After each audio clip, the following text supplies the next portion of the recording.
Bonjour mes amis Sagittaires, j'espère que vous allez tous très bien. Moi je suis très heureuse de vous retrouver pour votre tirage général. Ceux qui me découvrent, eh bien soyez la bienvenue, cette chaîne est bien évidemment la vôtre. Alors mes amis Sagittaires, j'ai envie de vous dire, mais c'est quoi ce Big Bang là? C'est incroyable, vous avez 1, 2, 3, 4 arcanes majeurs, dont le pape, l'ermite, la mort, le monde. Il y a une reine de bâton, le roi de bâton, on a du bâton, on a beaucoup de bâtons et un petit peu de 7 de denier. Bon, soit, mais c'est tout feu tout flamme, c'est la révolution dans votre tête, c'est un nouveau démarrage. Alors, on y va sans plus attendre et on va voir effectivement comment on avance dans vos énergies. Alors, déjà, pour l'oracle bleu, vous avez 2 cartes qui sont tombées, je vous les ai laissées. C'est l'envie de voyager, l'envie de s'ouvrir au monde avec cette espèce d'insolence qui vous caractérise, qui est juste extraordinaire. Vous avez votre vérité à vous, à l'intérieur de vous-même. Vous avez cette espèce d'originalité qui n'est propre qu'à vous-même, hein, à vous-même, aux Gémeaux aussi également, qui sont comme ça. Mais il y a quelque chose qui relève d'un caractère un peu effronté, vous savez, un caractère un peu d'une personne qui va s'exprimer sans tabou, qui va être explosive, qui va parfois être rebelle, provocante. Vous avez envie que ça bouge, quoi. Autrement dit, je vois pas comment dire les choses. Il y a un côté indépendant, bien évidemment, qui se manifeste en vous, comme si vous quittiez une peau qui vous a étouffé. Et là, c'est waouh, on se réveille, on se révèle, on bouge son corps pour redémarrer un nouveau cycle. Et ça se fait comme un adolescent, vous savez, c'est le Big Bang, ça bouillonne, c'est la révolution en vous, il faut que ça bouge, hein, voilà.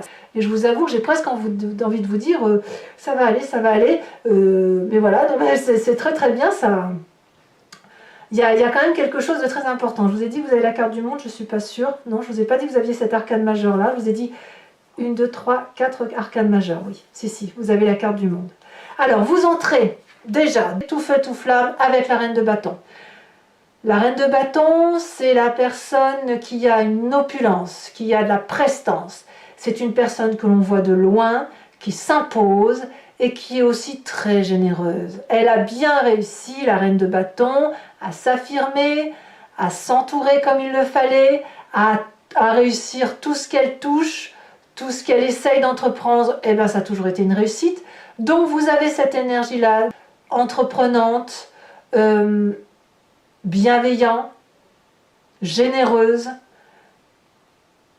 mais affirmée, illuminée, conscience de sa propre existence, conscience de ce que l'on veut, conscience aussi de ce que l'on ne veut pas. Et c'est probablement cette énergie-là qui va se surfer comme ça et qui va faire qu'il y a cette colère. Alors je ne sais pas si le mot colère est bien choisi, mais ce bouillonnement en vous qui va vous donner envie de foncer, d'aller de l'avant, de se mettre aucune limite, quitte à pousser quelques personnes autour de soi. Quoi qu'il en soit, c'est une énergie très dynamique qui vous anime, peut-être même que ça a déjà commencé en décembre.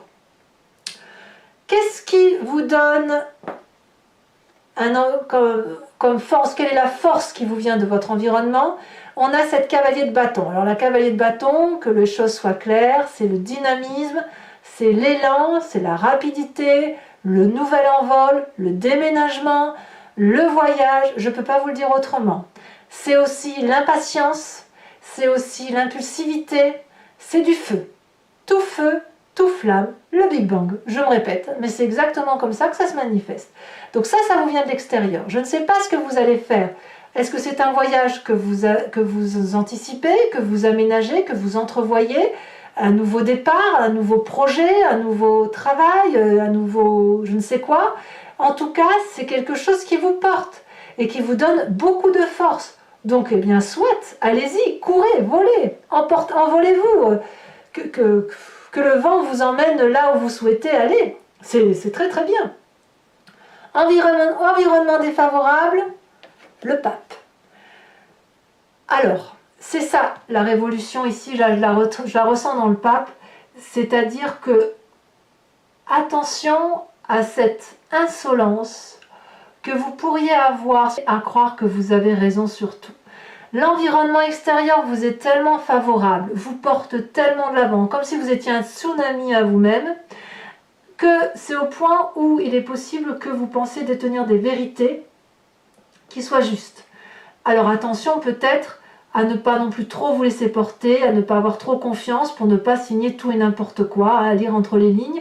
Mais ce que j'ai le sentiment, c'est que c'est plutôt que vous avez cette insolence de penser que vous pouvez être celui qui va dire aux autres la conduite à avoir, la conduite à tenir et à enseigner des vérités. Là, on va vous dire que ça va peut-être être mal perçu. Mais il ne faut pas le prendre mal. C'est parce que si vous voulez, si vous avez cette énergie-là qui fait que tout le monde se pousse, forcément, ça peut générer soit de la jalousie, soit de l'agressivité, soit un rejet d'une certaine catégorie de personnes autour de vous qui pourraient très bien ne pas vous comprendre dans cette foi que vous avez de vous-même et cette foi d'envergure qui est d'aller de l'avant, et on pourrait peut-être ne pas comprendre que vous raisonniez les gens alors que franchement vous êtes plutôt sur un départ, sur une énergie de mouvement, et voilà, vous ne pouvez pas appeler à la sagesse quand vous-même vous ne l'êtes pas. Voilà, c'est ça que je veux dire. Donc cet environnement-là de penser que vous pouvez à la fois être un tsunami et en même temps retenir les eaux, ou d'être un barrage, ça ne va pas être possible. C'est ça que ça veut dire. Qu'est-ce que vous vivez dans le présent? Bah, clairement, c'est la mort. Hein. Clairement, vous changez de peau. Je ne peux pas vous le dire autrement. Vous dites adieu à une situation, vous êtes comme le papillon qui est sorti de sa chrysalide, comme ça pourrait être quoi également, comme la fleur qui s'ouvre, comme l'oiseau qui sort de son nid. Il y a quelque chose qui se passe en vous qui relève d'une métamorphose complète. Alors effectivement, peut-être que vous sortez avec cet épuisement de vous dire stop, je n'en peux plus, j'ai besoin de vivre ma vie, je n'en sais rien. En tout cas, clairement, il y a la mort autour de vous qui ne doit pas être vue comme une mort physique, c'est plutôt une mort intellectuelle, cérébrale, qui vous oblige effectivement à reprendre le contrôle d'une vie, mais en acceptant de grandir, de changer de peau et d'aller vers quelque chose qui vous soit voilà, nouveau. C'est le papillon qui se réveille, quoi. C'est votre personnalité qui s'émerveille. Vous changez de cycle, littéralement. Alors on va tout de suite aller dans votre passé, parce que ce qui repasse, ce qui remonte à la surface, c'est justement ce monde. La mort, je vous dis, c'est un changement de peau. Et vous pensez à cette période où vous aviez tout. Le monde, c'est la carte de la réussite. Fin d'accomplissement, fin de cycle heureux, fin de cycle épanoui, et début d'une nouvelle ère, d'un nouveau démarrage. Donc clairement, on voit que dans votre environnement favorable, vous partez pour quelque chose d'autre, et vous pensez en même temps à cette joie passée où vous aviez tout, où vous étiez accompli, réalisé, où tout allait bien dans votre vie, et c'est grâce, je dirais, à ce changement que vous opérez en profondeur dans votre vie, que ça fait émerger en vous des souvenirs de ce qu'il y avait de bon dans votre passé, de je fonce, je vais de l'avant et rien ne peut m'arrêter. Et c'est pour ça que vous pouvez accueillir cette mort aujourd'hui avec aisance, parce que vous l'avez déjà vécu dans un passé plus ou moins proche. Et ouais, je vois pas de tristesse, vraiment. Pour moi, j'allais dire peut-être que certains d'entre vous vont rencontrer des décès autour de vous, mais je crois pas. Parce qu'il y a un tel dynamisme, il y a une telle revanche sur la vie qui se manifeste en vous, que forcément ça ne peut être que du bon. C'est plutôt vous, à l'intérieur de vous, où on sent que vous sortez d'une période comme si vous aviez été enfermé de longue date, et que là, que ça explose et vous... excusez-moi l'expression, mais c'est l'alien qui sort en vous, de vous, quoi, voyez. Alors, je ne dis pas que vous êtes un alien, c'est pas ce que je veux dire, mais là, avec la carte de la révolution, on sent que, voyez, on voit très bien ce personnage, hein, on sent qu'on tranche, on arrache le corps, là, et on se déploie en se disant, je veux vivre, je veux exister pleinement, je veux m'épanouir, m'illuminer, et vivre puissamment. C'est le Big Bang, c'est le Big Bang, je ne peux pas le dire autrement. Dans votre inconscient, qu'est-ce qui se passe? L'inconscient, donc, c'est une façon d'agir qui n'est pas consciente, hein, sinon je dirais pas inconscient. C'est inconscient en ce sens où c'est comme lorsque vous respirez, vous clignez des yeux, vous marchez, c'est pareil. Ça vous vient parce que c'est inné en vous, parce que vous êtes fabriqué comme tel, peut-être parce qu'on vous l'a appris de longue date, de votre enfance, de votre éducation, de je ne sais trop où. Mais c'est ça qui se manifeste en vous dans votre inconscient, c'est cette reine d'épée.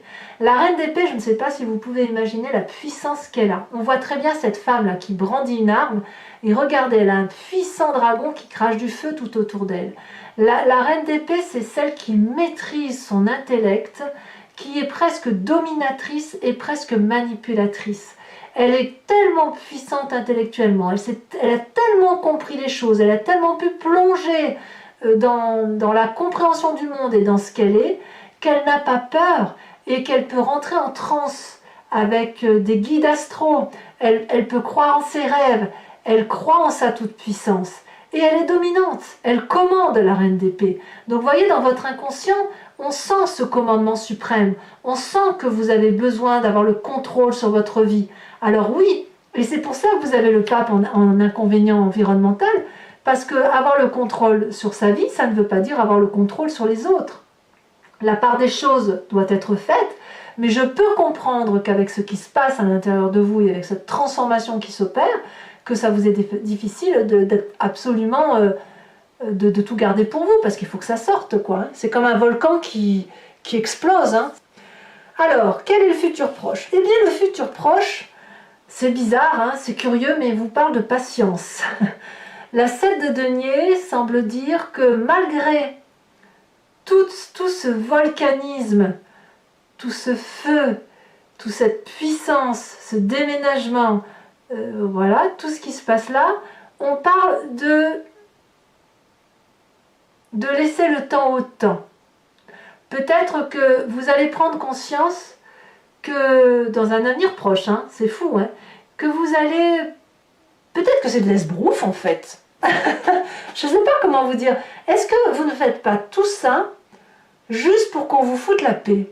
C'est une question. Est-ce que vous ne faites pas tout ça pour montrer que... ou pour ne pas montrer qu'en fait, en ce moment, vous êtes bien dans votre grotte et que vous savez qu'il faut laisser le temps au temps et qu'il faut laisser les enfants grandir, il faut leur laisser le temps de penser, de réfléchir. Peut-être que vous voulez laisser le temps aussi aux autres, peut-être que c'est ça, que vous voulez laisser le temps aux autres de vous comprendre dans ce que vous êtes devenu, et peut-être que vous allez accepter le rythme, peut-être que c'est ça que votre carte, ce qu'elle veut dire. Parce que quand vous vous déployez avec une énergie très très puissante, hein, moi je le ressens fortement, peut-être que votre avenir proche va être de ralentir, ou de montrer aux gens qu'effectivement vous êtes bien devenu la personne que vous êtes en train de devenir, mais vous allez probablement devoir prendre votre temps parce que les gens ne sont pas arrivés au stade où vous en êtes. Comme je vous le disais tout à l'heure, peut-être que c'est de l'esbrouf, peut-être que vous faites tout ça pour dire qu'en fait vous êtes très bien chez vous, casanier, vous profitez de ce que vous avez, vous laissez le temps au temps et vous attendez patiemment que le printemps arrive. Là, c'est à vous de me dire, ça me fait un peu sourire, mais moi, cette 7 de denier là, elle me fait dire qu'en fait, pour moi, la 7 de denier, c'est vraiment la personne qui attend que les choses arrivent d'elles-mêmes. Alors peut-être que tout ça, toute cette énergie-là, ça n'est qu'un rêve,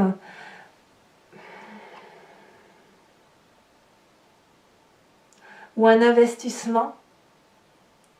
En tout cas, ce qui est sûr, c'est que le Big Bang, il s'opère bien en vous. Le changement, il est bien en vous. Cette puissance, elle est là. Elle demande qu'à se manifester. Ouais. Cette 7 de denier-là, vous allez peut-être être ralenti, ou peut-être que c'est un rêve de réalisation de soi avec cette 7 de denier. Ou alors, ce qui pourrait vous ralentir dans toute cette entreprise, c'est l'aspect financier qui va vous dire, oui, mais après avoir bien envisagé plein de choses à faire, il va falloir revenir à quelque chose de raisonnable, qui va falloir vous dire, bah oui, mais pour obtenir ce que vous voulez, il va peut-être falloir travailler, gagner de l'argent, je sais pas. Hein. J'aimerais beaucoup que vous me disiez ce que vous en pensez, et on verra aussi sur Vimeo comment ça s'articule tout ça. pourquoi je vous dis, on viendra sur votre état d'esprit, tout ça, mais pourquoi je vous dis, et si tout ça n'est pas de l'esbrouf, à supposer que ça en soit, bien évidemment, ne vous froissez pas avec ce que je vous dis, c'est parce que vous avez cette 7 d'épée dans la famille et les amis. Est-ce que vous avez envie de briller aux yeux des autres, de ceux qui vous sont proches, ou est-ce que vous vous méfiez suffisamment de ceux qui vous sont proches pour leur faire croire que vous êtes assez insolent, que vous pouvez vous débrouiller tout seul, que vous pouvez partir, que vous pouvez changer de peau, que vous pouvez tout contrôler, que vous avez déjà fait ça, que vous êtes quelqu'un de puissant, de machin, de ci, de là. En tout cas, là, on voit qu'il y a de la méfiance. Ou alors, c'est effectivement vous qui avez cette énergie-là parce que vous vous méfiez des autres, et que des autres ou d'un autre, hein, de vos proches, qui fait que là, il faut se mettre en sécurité. La 7 d'épée, clairement, c'est de la méfiance. Je ne sais pas si c'est la famille ou les amis qui se méfient de vous, ou si c'est vous qui vous méfiez de la famille. Vous voyez, vous voyez comme vous voulez. Et c'est pour ça que je vous parle d'esbrouf. Est-ce que... Enfin, esbrouf, je devrais changer de mot, mais j'en ai pas d'autres qui me viennent à l'esprit. C'est un peu une tromperie, si vous voulez. Est-ce que vous ne baratinez pas, vous, tout ça? Est-ce que vous ne faites pas tout un monde pour justement essayer de redorer votre blason par rapport aux autres, à ceux qui vous sont proches? Ou à l'inverse, est-ce que vous ne faites pas tout ça pour éliminer, écarter et impressionner ce ou cet autre qui pourrait vous mettre en difficulté, alors que vous, dans votre avenir proche, ce rêve-là n'est pas encore prêt de se matérialiser. Enfin bref, ça reste un Big Bang, hein, on est bien d'accord. Hein. Peut-être presque, excusez-moi l'expression, mais j'ai presque envie de dire c'est la montagne qui accouche d'une souris, presque. Voilà. En tout cas, c'est le Big Bang quand même, hein, ça bouge. Hein. Dans votre état d'esprit, nous avons une personne qui a conscience de ce qui se passe en elle. Elle ne va pas forcément le dire, mais c'est une personne qui se met en retrait. C'est pour ça que je vous dis la 7 de denier, elle me fait dire patience. L'ermite, c'est la personne qui se met en retrait pour apprendre, qui va se réfugier dans les livres, dans les connaissances, dans l'environnement, l'observation, pour mieux appréhender son environnement. Et effectivement, quand on se met en retrait et que l'on apprend, eh bien, il faut de la patience pour bien préparer son voyage. Si vous avez l'intention effectivement d'aller vers quelque chose qui vous porte vers l'extérieur et qui vous porte avec cette insolence de l'adolescent, hein, si vous voulez, qui vous fait changer de peau, qui vous presse vers un déménagement, qui vous donne une puissance intellectuelle, une réalisation de vous qui vous vient de votre passé, ça nécessite d'être armé et bien préparé. Et pour être armé et bien préparé, eh bien on se met en retrait, on patiente et on laisse germer la petite graine qui sommeille en soi. Donc, esbrouf ou pas, il n'empêche qu'il y a quelque chose de puissant qui se manifeste en vous, quelque chose qui s'impose comme un empressement, l'envie de sortir de sa coquille, de déchirer sa peau pour aller vers une autre peau, et probablement que c'est dû à l'environnement familial, à l'environnement des amis, qui soit n'ont pas assez confiance en vous, soit c'est vous qui n'avez plus confiance en eux. Voilà. Conséquence de vos actions et de vos pensées, la vallée de bâton. On reste littéralement dans votre énergie de feu, dans le bouillonnement pour soi-même, avec cette confiance que l'on a en soi.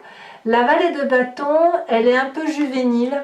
C'est une carte, si vous voulez, qui va vous parler de vos rêves, qui va vous parler de la matérialisation de vos rêves, comme si les connaissances que vous apprenez vont vous permettre d'avoir une meilleure appréhension des vérités.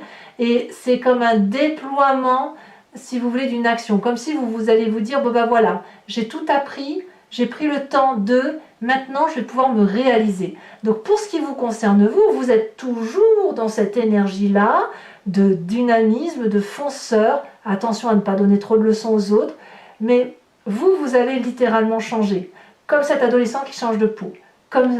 Voilà, vous changez et vous croyez en vos rêves. Peu importe que ça prenne un peu plus de temps, peu importe que l'on n'ait pas confiance en vous. Et puis quand on voit les conséquences de vos actions et de vos pensées sur l'environnement, on a la roi de bâton, il y a dans l'environnement une autorité de feu, donc ça peut être encore vous, comme ça peut être un autre feu, donc auquel cas ce serait le Bélier, le Lion et le Sagittaire, qui fait preuve d'autorité. Donc, est-ce que votre action va être ralentie à cause de cette autorité masculine de feu, cette puissance d'action du chef de famille, et qui va dire oui ou non? C'est possible. Soit à l'inverse, j'ai l'impression quand même qu'il est possible qu'il y ait une autorité retrouvée. Mais je ne sais pas si c'est vous qui la retrouvez ou si c'est l'environnement. J'ai bien envie de penser que c'est l'environnement. Et on va tout de suite voir sur Vimeo avec cet approfondissement. Donc je vais vous expliquer pour ceux notamment qui me découvrent. L'approfondissement, je le fais avec le tarot des 78 portes. Pour cette fois-ci, je recouvre l'entier-jeu. Et si vous voulez me rejoindre pour l'approfondissement, il vous suffit de cliquer sur le lien que vous allez trouver en bas de la vidéo. Vous serez renvoyé sur le site en question et notamment sur la playlist de votre signe. Vous pouvez choisir location pour avoir l'accès à l'approfondissement de cette vidéo ou à l'abonnement pour avoir accès à toutes les vidéos de votre signe zodiacal. Si vous choisissez l'abonnement, ça se renouvelle tous les mois, mais vous n'êtes pas tenu par une durée de temps. Vous êtes libre d'annuler l'abonnement à tout instant. Allez, on va tout de suite approfondir. Je crois que là, ça s'impose.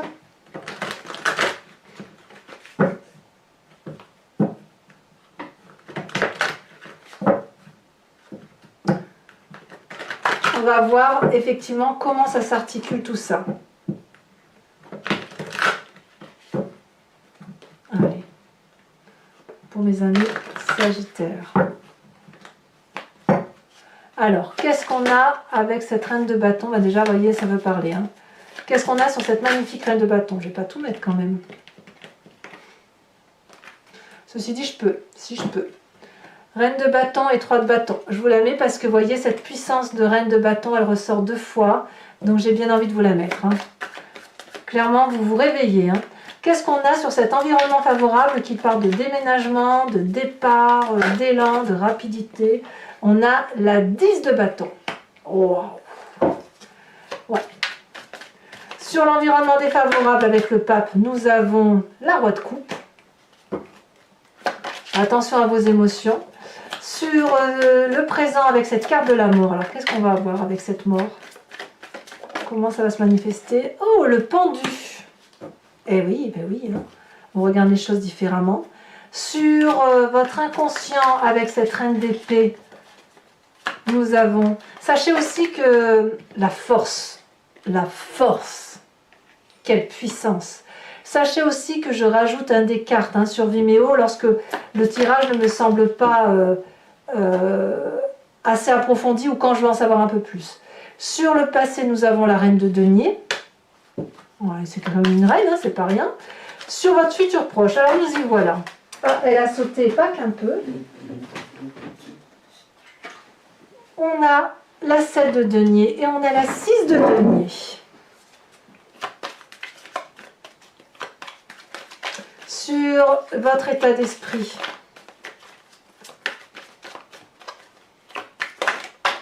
on a la papesse. Oh, bah dites donc, vous en avez des arcanes majeures. Hein. Le pendu, la force, la papesse. Qu'est-ce que ça bouge? Sur oui, la famille et les amis, on a la 5 de denier. Ouais, donc clairement, c'est pas top avec la famille et les amis. Ou certains d'entre eux, bien évidemment. Conséquences de vos actions et de vos pensées sur vous-même. Regardez. Le fou. Non, mais qu'est-ce que vous faites comme tirage? Oh, impressionnant. Et enfin, conséquences de vos actions sur l'environnement, sur la roue de bâton. Regardez, on a les étoiles. Encore une arcane majeure. Alors, je vais rajouter une carte, une dernière carte. Attention à ne pas finir épuisé quand même intellectuellement, hein, avec cette 10 d'épée qui est en dos de deck. Je vais remettre une carte, une seule, sur l'oracle bleu. Comme ça, on aura un schéma très précis de votre énergie.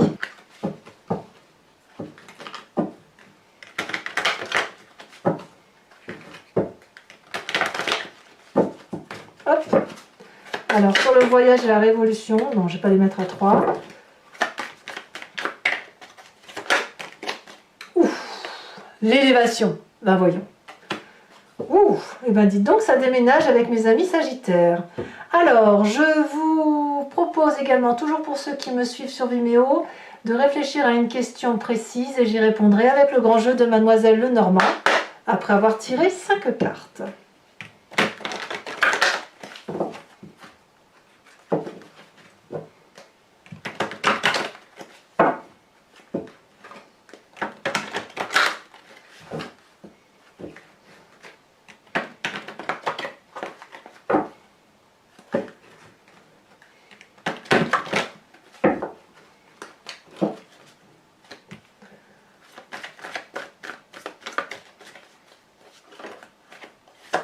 Elle se retourne et nous avons la valet de carreau.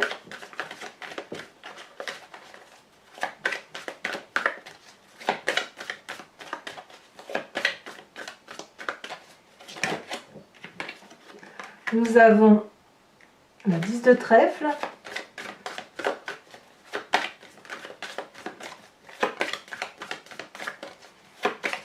En fait, plutôt que de dire esbrouf, je devrais dire rêve, rêve ou réalité, quoi.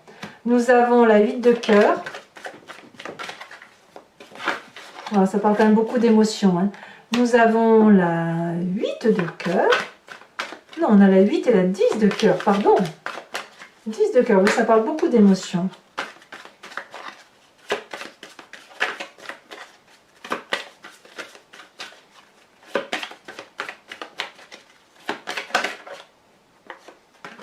Et nous avons la valet de pique. Vous voyez, je vous disais, attention quand même à la santé. On a ici la 10 d'épée, là je vois j'ai la dame de pique, c'est pas des bonnes cartes ça. Mais voilà, faut pas non plus formaliser, vous avez tellement un jeu de ouf, hein.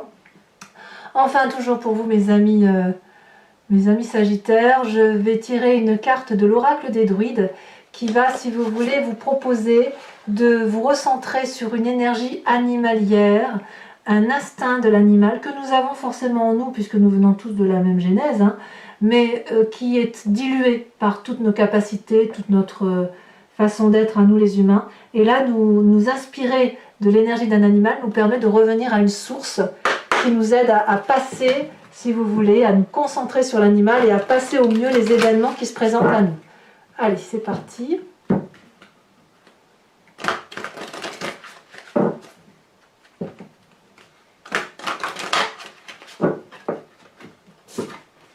Alors, quelle est la carte qui va sortir pour mes amis Sagittaires?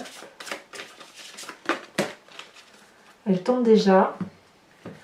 On vous invite, oh bah tiens, comme les béliers, on vous invite à vous inspirer de l'animal truie, de la truie. Alors, mes amis Sagittaires, vous allez avoir votre tirage sentimental qui va sortir dans quelques jours. Moi, dans tous les cas, je vous dis à très bientôt. Je vous embrasse bien fort. Bisous, bisous.